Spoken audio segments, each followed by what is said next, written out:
Hello and welcome to the latest episode of the Boardmasters with me, Chris Mullins, and today I'm unboxing this behemoth of a box, Perseverance Castaway Chronicles from Mindclash Games, episodes 1 and 2. There is a 3 and 4 coming to crowdfunding at some point, I believe later this year, but I don't know if they've confirmed that yet. Stunning artwork. Love the theme of this game.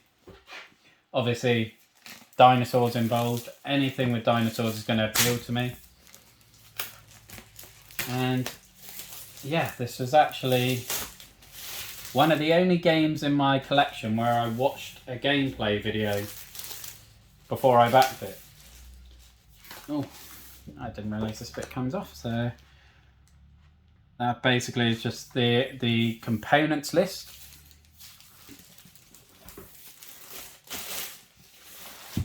And it's a little bit disappointing, you know. I know they wanted to have this magnetic box that would flip up, but throughout the design process, I guess once they added all the minis and everything in, it just wasn't working, and credit to them for abandoning it and going for something else. That's the other artwork on the back, which is absolutely stunning. That's, I believe, for episode 1, where you have just been shipwrecked, your cruise ship's come aground on this mysterious island, and these dinosaurs are basically attacking, and you have to try and establish your camp and elect a leader.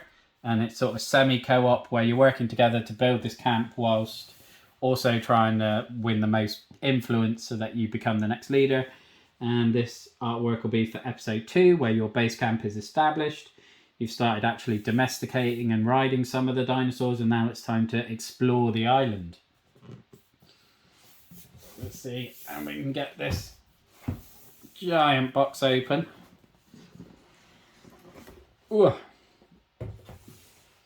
But that artwork is absolutely stunning. Got an abundance of baggies. What have we got in here? A Kickstarter dice tray. Nice. I think this will be my first ever dice tray, actually. And obviously highlighting the beautiful artwork that is on the box there. I think I will go for the episode 1. I think it's just a bit more vivid, and I find that really, really attractive. But that is cool. See if I can move this box over here. I might even have to put it on the floor to get this massive box on the table. Or massive board on the table, I should say. And this is... I know Mindclash have a reputation for very, very heavy games, and this is probably one of the heaviest ones in my collection. So it is a bit intimidating. I know when I watched the gameplay there was so much going on to keep track of that it was a bit scary, but I thought I'd go for it. First time I met Mr. Muffles, so that obviously looks like some raptor claws. Memoirs of a Survivor. In case of loss, please return to Nora Cheney. As a reward, I'll buy you a drink. Seems like it's the journey of a lifetime instead, not necessarily potato, but at least we're still in some kind of paradise, I guess. Because that is the cruise ship that has run aground. Oh, wow, cool. So you've got all these diary entries that are going to be linked, I hope, to events in the game. The assembly. So they've got the standard...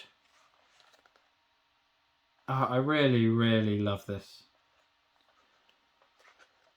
I didn't know if it was a way of doing a rulebook, but it looks like it's the flavor text. So we got the tramplers, morning basilisks, and the raptors. I didn't realize they were flying, those basilisks, to be honest. I knew we had the tramplers and the raptors, but it's just very, very, very, very pretty indeed. Shield heads, so they capture. So then, yeah, this is where you're getting into chapter 2. Oh, here we get into chapter 2, I guess. So you've got the new council, and you're going into the wild, and you're starting to explore and really establish your community. And I think you have...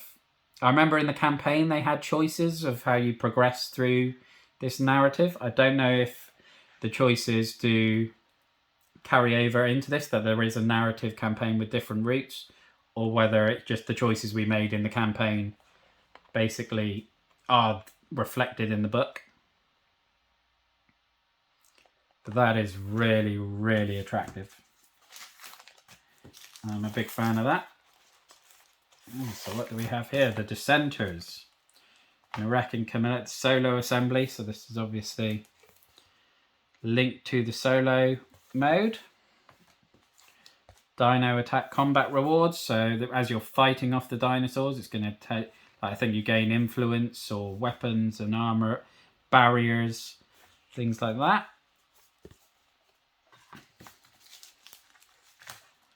Outpost offers. So again, that's going to be related to chapter 2 when you're establishing your outposts. And the assembly scoring is for the end of chapter 1. I believe it's at the end. You may have assemblies throughout, and that's where you elect the leader, so who won the game. I love a health dial. It's probably the first time since Jaws of the Lion that I've had one. And these are the standees for the various leaders that you can be throughout the game. I think there are miniatures for those as well. Oh, excellent. A tray manual. I'm very, very grateful for that. So layer 1 for episode 1. Layer 1, episode 2. So that's going to be the components that carry across. Then player components in layer 2. Layer 3, again, more common components, and then all the miniatures and stands at the bottom. I am very grateful for that, because packing away games is sometimes the hardest bit. Chronicle expansion rulebook. Oh, so this is the actual campaign, the narrative campaign for after you played episodes 1 and 2. So I'll just do a little flip through on that. So you've got additional components, changes in the play, achievements for solo play as well. And lots of different modifiers and things there by the look of it with the new components. I'm not going to dive into that too deeply because, you know, worried about spoilers and things if it's a narrative campaign. Again, the issue with how my brain works is, like, I haven't played Above and Below and Near and Far yet because I haven't got Now or Never. I don't think there's any story connection. They're just set in the same universe. So knowing these are chapters 1 and 2 with a 3 and 4 to come, I know in my head it's already screaming at me that I can't play this until 3 and 4 are here. And then I guess, yeah. Then I would definitely have the desire to do a full campaign of all the chapters on the channel. But let me know if you want to see some gameplays before. We might just do some standalone videos of chapter 1 and a chapter 2 perhaps. Rulebook. 2 episodes in 1 box. Perseverance was designed as an epic saga of successive games with evolving game mechanics called episodes. In this box you've got episodes 1 and 2. We suggest starting with the rulebook to learn episode 1 and only moving on to episode 2, then the expansion after 1 or more games. Okay, so obviously this is the standard rulebook going through the components. You can see there is a lot going on with that board. And there is a lot going on in this rulebook. So you've got your dino attacks, you're setting up, you're picking your different leaders. You've got your gaining and spending of assets in order to gain influence and how these dinosaurs are triggered and how they attack. Yeah, I don't think the basilisks, the flying ones, are in chapter 1. I think they're restricted to chapter 2, which is probably why I hadn't seen them in the gameplay videos. So you're fortifying and defending your camp. And basically just trying to fight off these dinos. And then whoever has the most influence at the end becomes the leader. Always appreciate an icon glossary. And then we've got the same rulebook, or similar rulebook. Obviously it's different because this is for chapter 2. So this is not the beginning. This rulebook has been written to provide everything you need to learn episode 2 from scratch. So play episode 1 first, because it's going to have very different mechanics. Again, you have a whole second aspect of the board, whereas this was your camp that you established in episode 1, and then you're starting to expand into the island for episode 2. Whilst it would look pretty epic if chapters 3 and 4 expanded on that and you had all of them out on the board, as you work through, that would be a massive table hog. So part of me does kind of hope they don't go ahead with that. But yes, we have this temple / pyramid in the middle of the map that you're trying to get to and investigate. I remember that from the narrative campaign now. You can see this is very, very different to Chapter 1 as you're expanding. Do you domesticate dinosaurs? Do you choose to ride them? I'm assuming you have choices and things throughout as you encounter these things. You're building watchtowers and establishing your presence, basically. Interacting with dinosaurs so you can capture them. They can be released to gain various bonuses or collected for final scoring. I think it's through the events and things that you can ride them. Again, you've got combat with dinosaurs again. They can breach you. Wonder if captured ones can escape. Lots of politics, which doesn't necessarily sound fun on paper, but in these games they are far more entertaining than real life. And yeah, just lots and lots of good stuff in there as well. And then finally, we have got another rulebook, this time for the solo play. So again, it will be interesting to see how that changes, particularly for episode 1, where I know there's the semi-co-op aspect, where you're trying to gain enough influence to outdo the other candidates and become leaders. I wonder if it's just that you have to hit a certain influence threshold, perhaps. But there we go. Lots and lots and lots of rules. Then we start getting into these various components. That just looks like bases for the miniatures, so I'm going to avoid that. Got some more bases in here, and then we've got some food berry type things. Oh, they are squishy. The Everdell berries are notorious for being they're squishy berries. These are very, very squishy indeed. You can properly squeeze down on those. Those are even more squishable than Everdell. They've got the win there. They're bouncing all over. Very, very cool.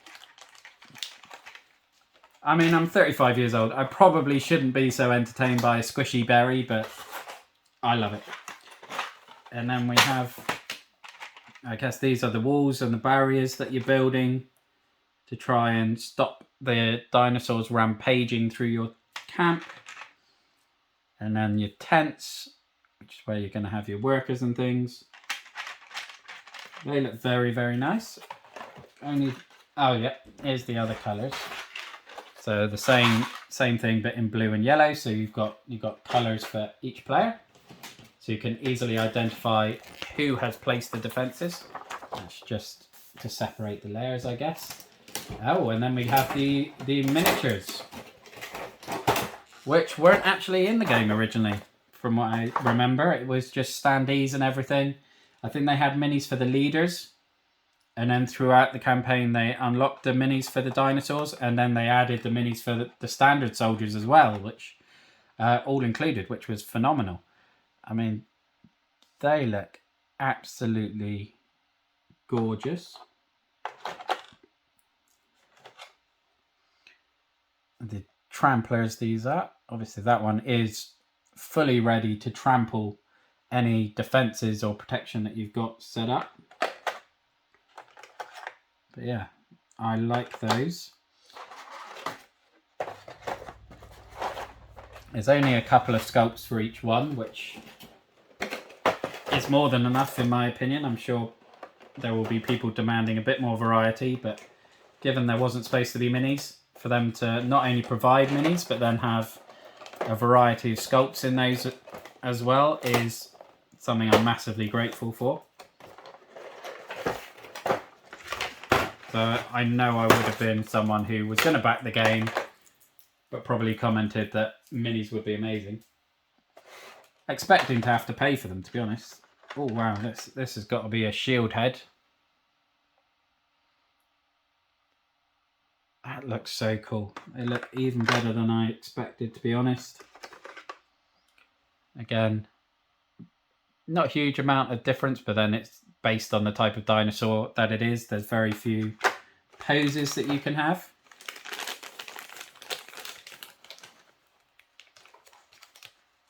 Let's have a look at some of these soldiers. Yay, toy soldiers. I feel like a kid again.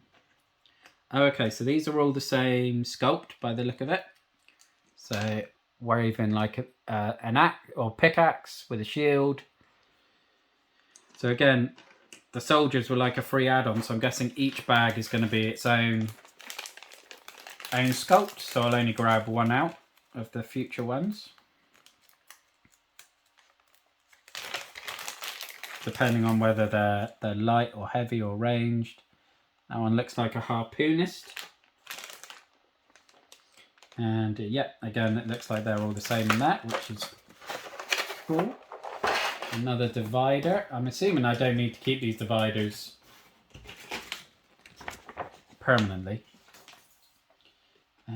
What do we have here? Oh, we have a leaderboard. I think we have all the leaderboards. So we've got Adelita, Phoenix, Keone, and Jack. Well, certainly not all the leaderboards, actually. That's probably half. And then there are various player tokens. So we've got some more bases, and then they're different colour cubes where they are able to indicate and mark what they've laid claim to. Oh, these minis are stunning. The size of that spear. It's that Adelita. That Jack waving his Molotov cocktail around. Obviously loves his big bangs. Keone with a giant wrench. Maybe hopefully that carries over to the gameplay and she does prioritise the building. And then we got Phoenix. Is that like a net? Yeah, it's a net gun, which is very, very cool. And what are these? Oh, these are the watchtowers for chapter 2. There is so much going on in this box. There we go. So that's the watchtowers. These are you'll be building as you expand into the island.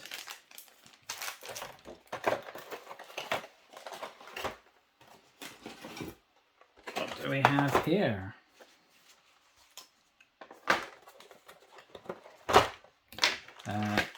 Stands for all the various standees.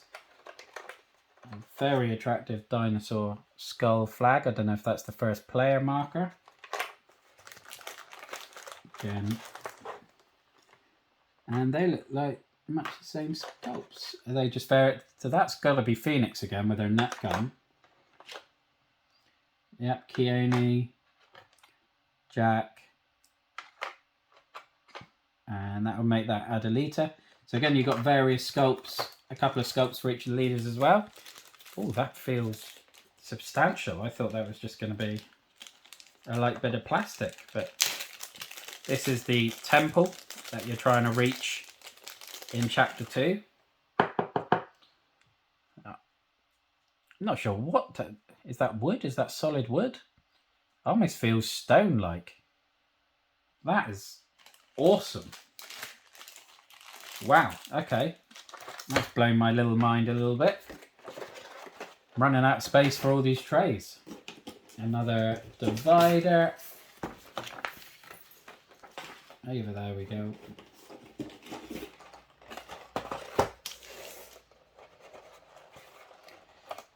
Let's have a look at these raptors. I love a raptor.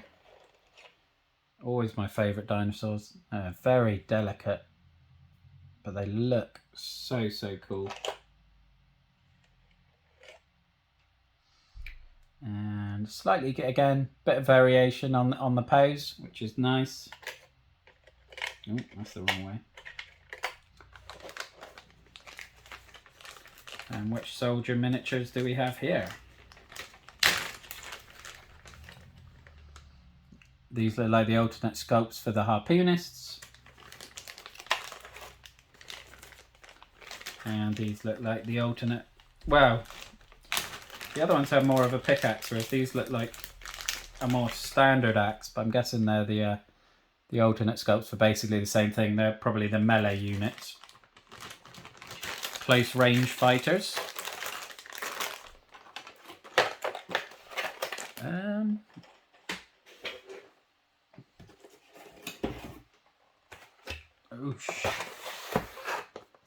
Oh, good. Glad we got player reference cards because there's a lot going on in this. I'm going to be able to open it with this knife because there's no point on the blade anymore. It's broken off. I may have to swap for one of the new sharper ones that Stacey just bought, just without telling her. Although I have stabbed myself in the thumb with one of those already in the last couple of days, so I've been a bit behind with the unboxings whilst I've had to let that heal up a bit.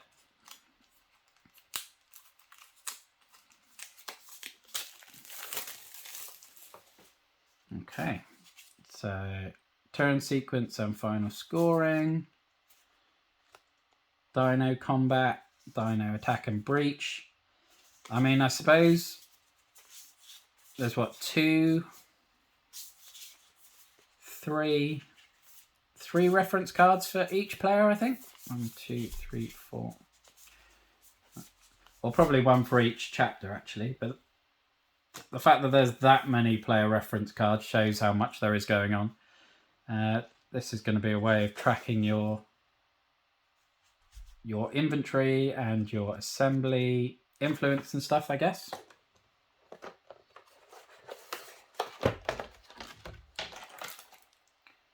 Chronicle card errata pack. So there's 2 copies of Chronicle card 31 that show the correct card name. Okay.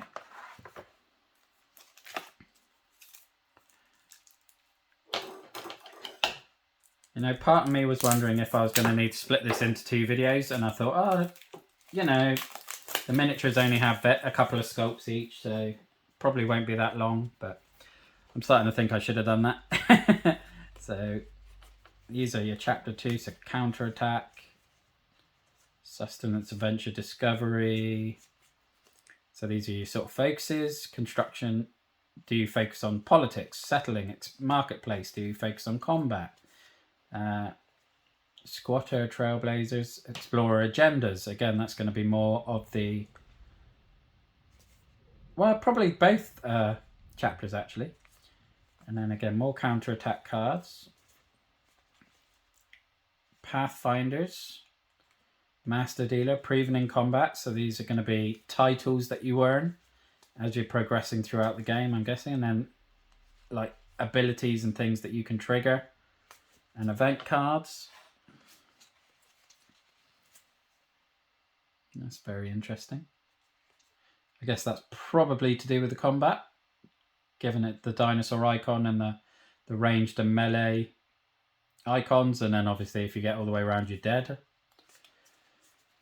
Defend at all costs, battle prowess, city center.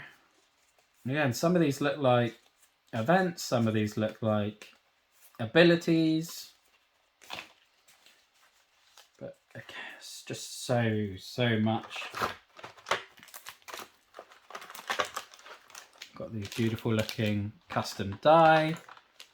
Obviously tell you how many dinosaurs and what species are attacking you. I guess what benefits you're earning. Got these various beautiful quality, almost like coins. I'm guessing one for each leader, where it's going to denote,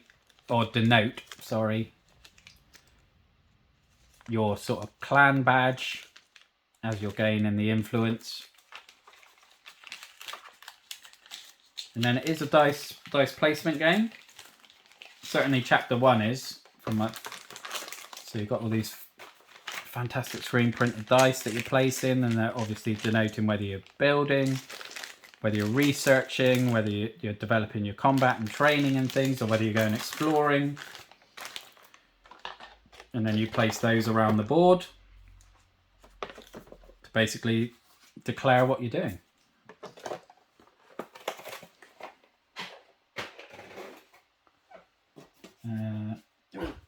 This is a big bundle. Can I just tip that out? Sorry, soldiers, if I got you. Right, let's move that out of the way a minute, because we're running out of room. So in this box, obviously, we have got the cardboard standees, which were originally the core of the game before they did throw these miniatures in.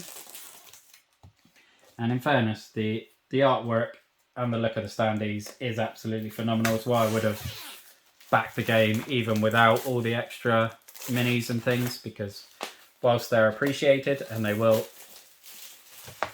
I do prefer the feel of them. These do look fantastic anyway. Again, that's more of the same. And more of the same. But just see how much of them shows how much is going on in the game. And popping out the hexes already for the, I'm guessing the hex bases are more to do with chapter 2, because I know you have the hex board as you're expanding.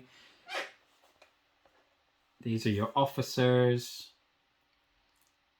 Dinosaur boneyard, berry patches. I don't know if that's where you go in to explore to find resources and things.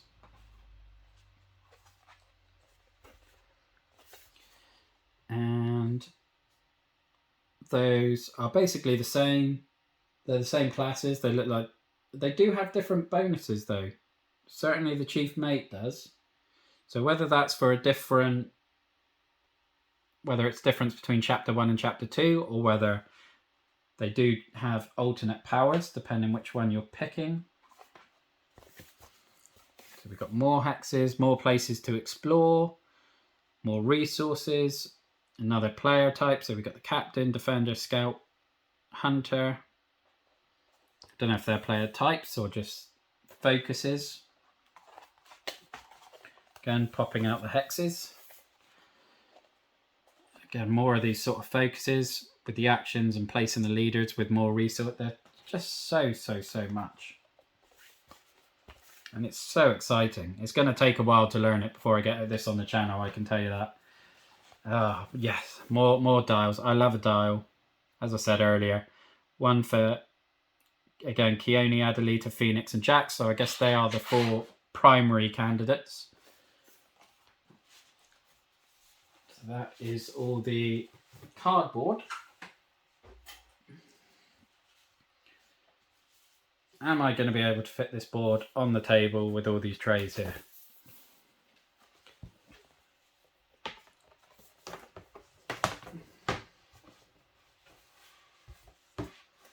Okay. Mostly.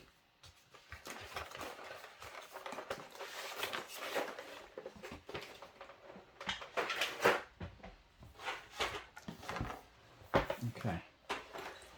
So this is the chapter 1 board, because obviously this is your cruise ship. That's the cruise ship at the bottom that's been grounded and come to, and you've got these civilians coming off, and how you start establishing your base as the dinosaurs start to attack from the jungles. And you're placing your dies around. So again, whether you're focusing on your sustenance or your military. These were the sort of tokens, the coins we had earlier. So I guess denoting whether you're playing defensively or offensively, perhaps. And then when you're, again, playing at politics or training fighters or patrolling, doing events or building. I love an interactive board as well. It's one of the things I don't really think of when I'm thinking of my favourite components, but a board that, like these, that you're heavily interacting with and that aren't just, you know, a platform for all the components to sit on. Ooh. And then we have got chapter 2. So we've got the base and the city that's been established. Again, similar with all the dice placement with your expansion, construction, military and sustenance. So you're going to have to balance the focus to make sure that you're not negating things or ignoring important aspects. And then you start exploring further up into this island with the temple, I believe, has to sit sort of around there somewhere. So you're moving your way up, building your watchtowers. There's going to be events as you go through. Oh, what do we have here? That's some very, very attractive artwork. Are these basically the character boards for each player to have?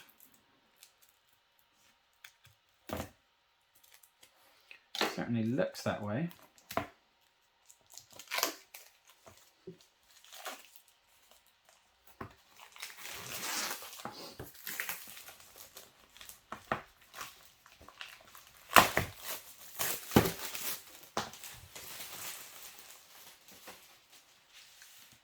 Yep, so we've got Jack holding his grenades on that side.